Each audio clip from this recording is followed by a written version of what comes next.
City, a major city in New York. The state is home to about 19.5 million people. Among those 19 million people, there is a concerningly high number of lives taken from suicidal acts. In 1 year, 1,696 people took their own lives. The state's suicide rate is 8.1, but New York has the lowest rate of all 50 states. This is Montana, a beautiful state with the highest suicide rate of 28.9. However, neither of these states have the highest number of total suicides.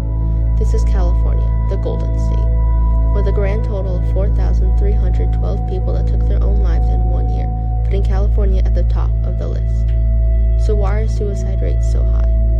Let me introduce you to Portland, a city in Oregon, the state with a depression rate of 25.2. This is a high school.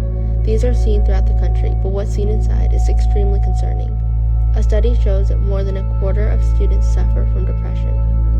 Of that percentage, 29% have a history of self-harm and 59% have had suicidal thoughts. So the question here is, why do so many teens suffer from depression and suicidal thoughts, and can we help? Depression, if not dealt with properly, can lead to suicide, which is the third leading cause of death from ages 10 to 24. So, before you ask yourself, what does this have to do with me? Well, here's our state, Illinois, the land of Lincoln, the Prairie State, with a population of 12.6 million and a suicide rate of 11.3 and a total of 1,488 suicide deaths in 1 year. Depression and suicidal thoughts are all too common. So how do we help those suffering?